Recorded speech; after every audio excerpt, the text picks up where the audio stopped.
Uh, you have said it is valuable to give yourself self time, and about meditation being self time. However, I find it uncomfortable at times when I sit by myself to meditate, and I know there are many who feel this way. How then can we unwind, as you say?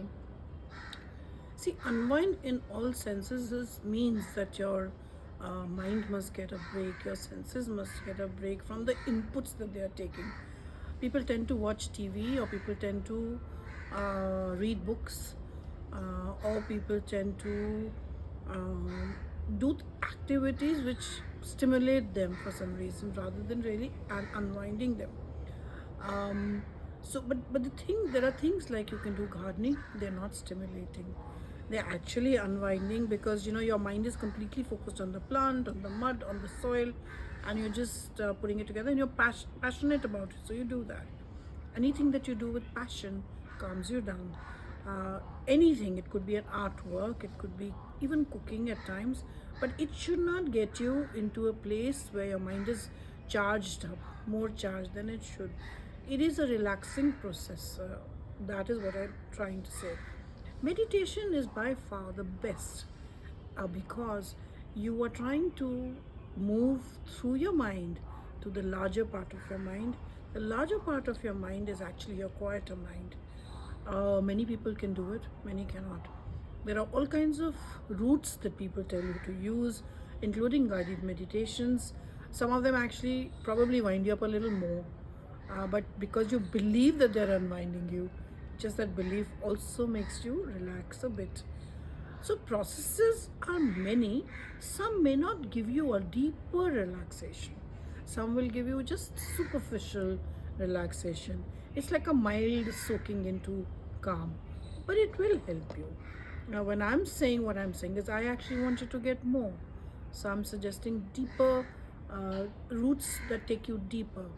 And a true meditation, if you can follow your breath and just keep doing your breathing, at some point you'll go into a quietness. Why it's a self time? Because meditation you have to do by yourself.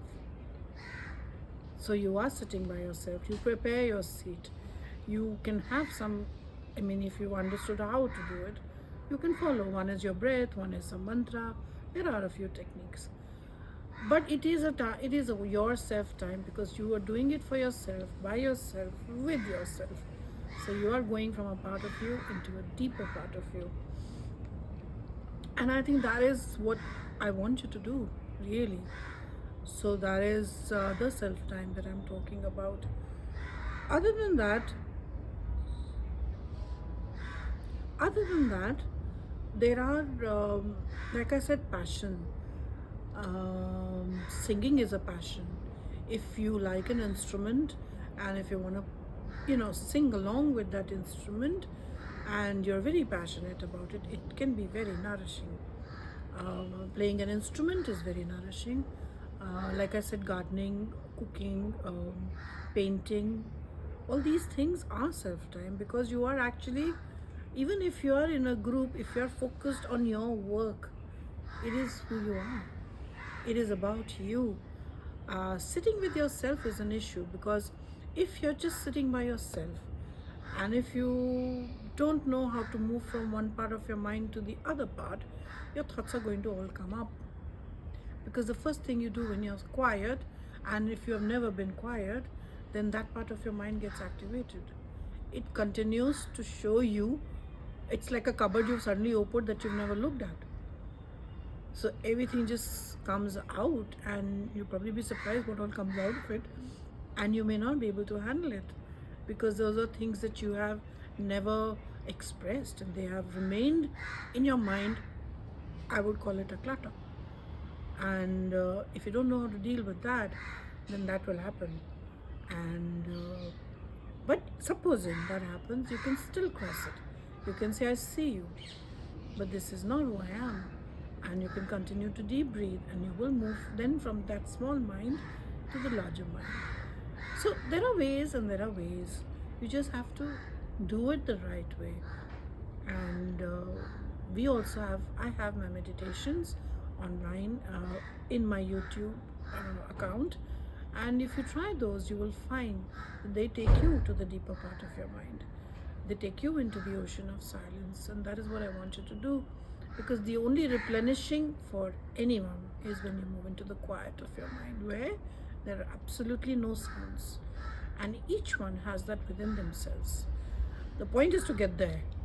So if you're highly wound up outside, you are probably going to find it very difficult to meditate. Many people come and tell me, oh, we meditated, but we are still in the same place. Correct. Because you didn't move, you remained in the small mind, or you could just barely touch the surface. And if you just touch the surface, it's like having like a dose of ice cream, and then that's it. So a little bit of deliciousness and goodness, and then it wears off very quickly. So that's what I'm saying. I know I've meditated for so long that I have an experience of how it can be done at. You can go at various depths, and each depth gives you a different experience of recharge.